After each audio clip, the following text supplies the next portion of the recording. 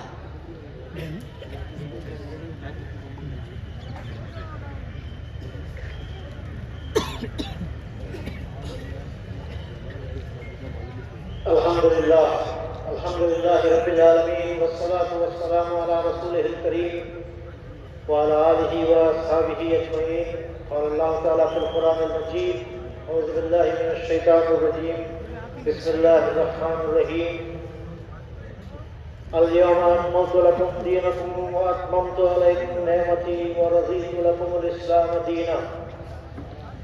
اما بعد، بیس پر تشریف فرما علماء کرام، مختلف تنظیموں جماعتوں کے ذمہ داران، پوری ریاست سے تشریف لائے ہوئے محترم و نہایت معزز برادران اسلام، آج کی شام آپ حضرات یہاں جمع ہوئے ہیں۔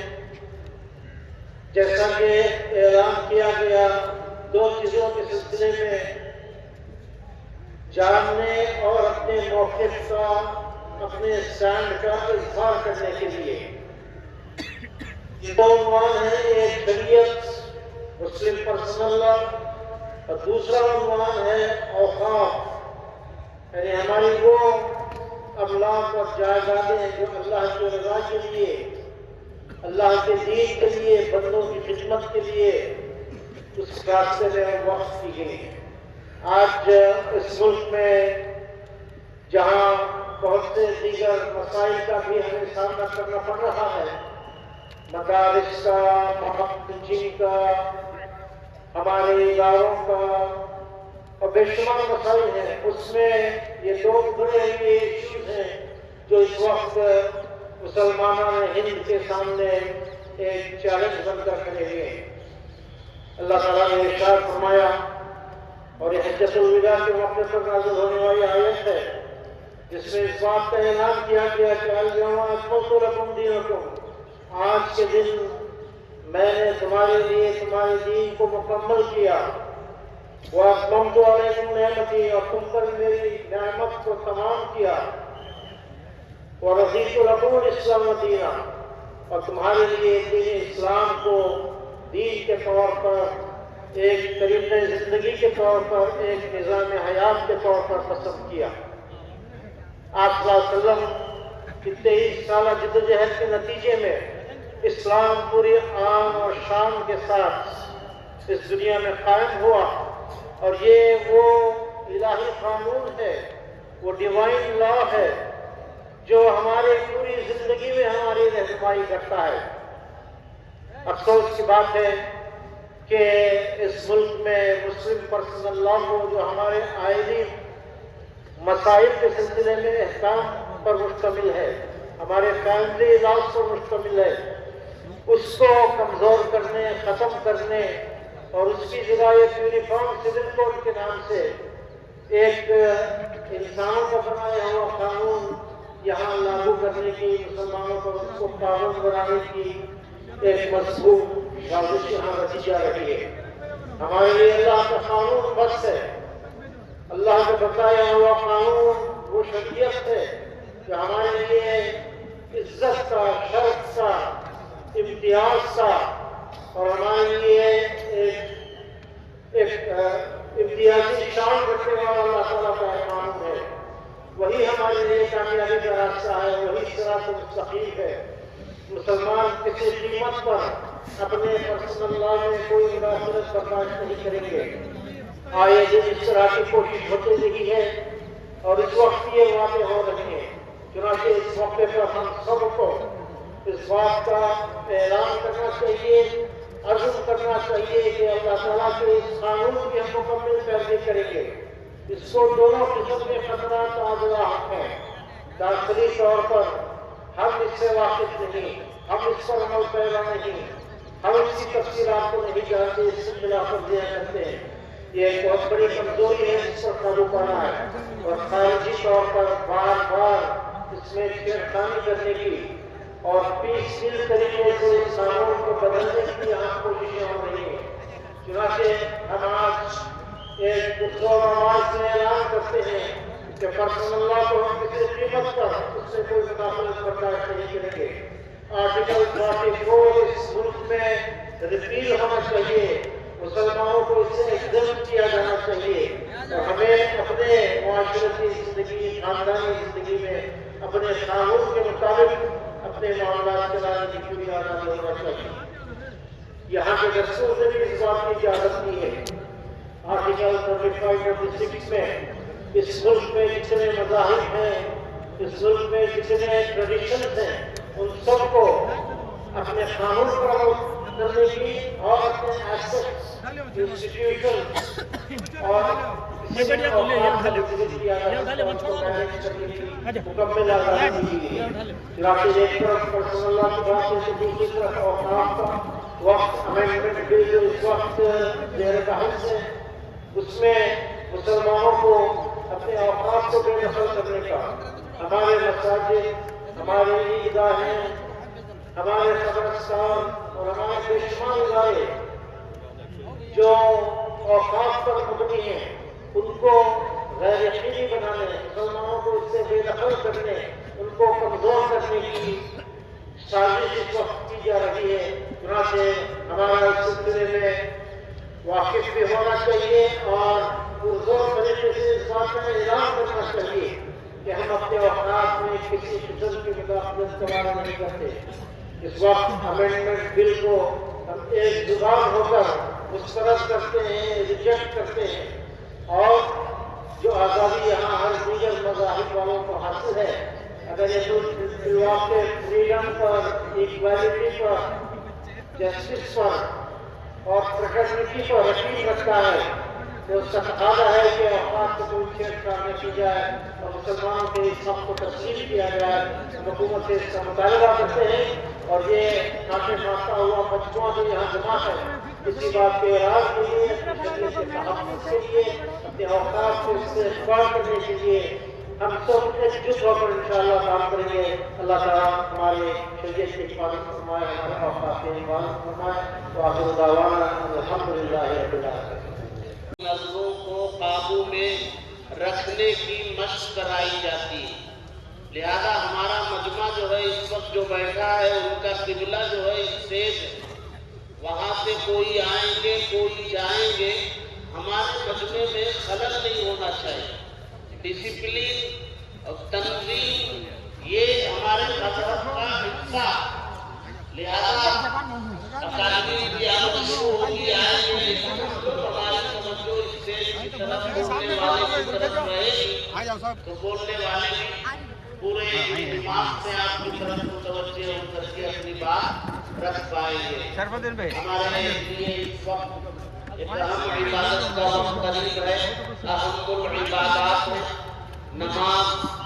تمام مسائل کے حل کو اللہ نے نماز میں رکھا ہے، اسی لیے حی علی الفلاح، آؤ کامیابی کی طرف۔ ہم وقت امینڈمنٹ بل کے جو ترمیمی بل ہے اس کو ناکام کرنا چاہتے ہیں، اس کی ناکامی میں ہماری کامیابی ہے، تو حی علی الفلاح میں یہ دعوت دی جا رہی ہے کہ آپ کی کوشش وقت امینڈمنٹ بل کو ناکام کرنے میں اگر کامیابی حاصل کرنا ہے تو آؤ نماز کی طرف۔ نماز کے ذریعے ہمیں اپنے مسائل کو حل کرنا ہے۔ مغرب کا وقت قریب ہے، عصر ہم لوگوں نے یہاں پڑھی ہے، مغرب بھی ویسے ہی پڑھیں گے۔ پیچھے رہنے والے جو احباب بآسانی مسجد میں جا سکتے ہیں وہ مسجد چلے جائیں، بہت بڑی مسجد ہے ماشاءاللہ، وسیع مسجد ہے، نیچے بھی ہے اوپر بھی ہے، ایک بڑا طبقہ مسجد میں نماز پڑھ سکتا ہے، اور درمیان میں جماعت بنانے کی گنجائش ہے۔ مسجد میں جتنا فاصلہ رکھا جاتا ہے اس سے کم فاصلہ رکھ کر کے اگر صفیں بنائی جائے تو بڑی تعداد کو جماعت مل سکتی ہے۔ میرے خیال میں صفیں بنانے اذان شروع ہو رہی ہے، اذان یہاں سے بھی پڑھ دی جائے گی۔